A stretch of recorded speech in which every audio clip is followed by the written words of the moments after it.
আমার মায়ের নির্ঘুম রাত একা একা কথা বলে। কখনো মা, কখনো দেশ, কিংবা কখনো সংগ্রাম মিশে থাকে অরফেজের প্রোগ্রেসিভ রকের সুরে। এলোমেলো করে দিল।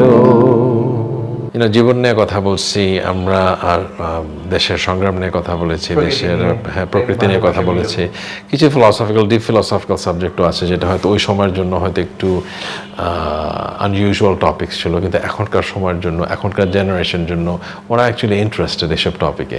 যা করেছি আমরা আমাদের অরিজিনাল মৌলিক গান নিয়ে কাজ করার চেষ্টা করেছি, যে এত বছর যে আমরা সাস্টেইন করছি সুন্দরভাবে উইথ দ্য কোয়ালিটি এবং with the good content material যেটাই বলেন, সব কিছুর জন্যই বাংলা সংস্কৃতিতে অবদান রাখার জন্য আমরা এই পদকটা পাচ্ছি। তবে শুরুতে কাভার গান করা ব্যান্ডটির বাংলা রকের মেন্টর ছিলেন অগ্রজ ব্যান্ড শিল্পী মাকসুদুল হক।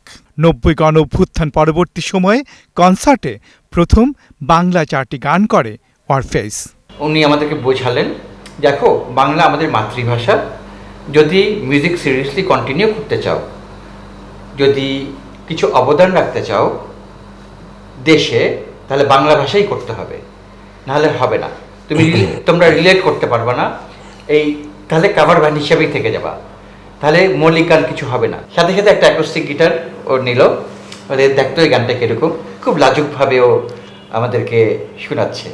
ওর জীবনের প্রথম গান হলো বিচ্ছিন্ন আবেগ। বিচ্ছিন্ন আবেগ গানটা ফার্স্টে আমাদেরকে শোনায়। একদিন আমি হেঁটে চলছি পথে একা, হঠাৎ চটতে থমকে দেখি চারিদিকে আধার আধার আর আধার। এরপরে যাত্রাটুকু বাংলা রক গানে দিয়েছে নতুন দিশা। এটা অনেক বড় একটা পাওয়া, অনেক বড় একটা পাওয়া। আমরা যে কি স্ট্রাগল করে, মানে কত ছোট একটা আনপপুলার একটা জায়গা থেকে আমরা এসছি। এটা একটা বিশাল ট্রান্সফরমেশন। মানে সেখানে কিন্তু মানে এগেন টিপুকে আমি বলি যে ওয়ারফেজটাকে টিকিয়ে রাখার জন্য এই যে ট্যালেন্টেড মানুষগুলো টিপুর আশপাশে ছিল, এদেরকে নিয়ে এসে একটা কাজ করার একটা সুযোগ করা, এটা একটা বড় কাজ। আর এবারের 21 স্বীকৃতি শুধু ওয়ারফেজকে নয়, অপবাদ ঘোচানোর দিশা দিয়েছে ব্যান্ড সঙ্গীতকেও। যখন ব্যান্ড মিউজিক দেশে শুরু হয়, তখন অনেকেই বলতেন আসলে ব্যান্ড মিউজিক ভালো না, অপসংস্কৃতি, আমাদের সংস্কৃতিকে ধ্বংস করছে, অনেক কিছুই লেখালেখি হয়েছে। বাট ওই সময় আমাদের অগ্রজ যারা ছিলেন ব্যান্ড মিউজিশিয়ানরা, তারা কিন্তু অনেক লেখালেখি করেছেন, এটা নিয়ে বাকবিতণ্ডিতা হয়েছে। কিন্তু আমরা জানতাম এক পর্যায়ে আমরা এটার রেজাল্টটা পাবো।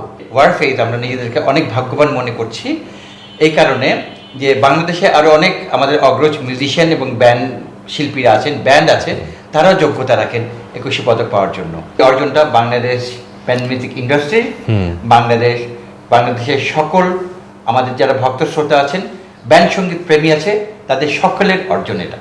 এই স্বীকৃতিকে ঘিরে দেশ ভিনদেশ ছড়িয়ে থাকা ব্যান্ডের পুরনো আর বর্তমান সদস্যরা একসাথে হয়েছেন। ব্যান্ডটির পরিকল্পনায় আছে সবাইকে নিয়ে সময়টা স্বর্ণালী করে রাখার। আমরা চেষ্টা করছি অ্যালবামে একটা বা দুটা গানে অনেকের কন্ট্রিবিউশন যদি থাকে। পার্থ সঞ্জয়, ৭১, ঢাকা। হ্যাঁ তাই।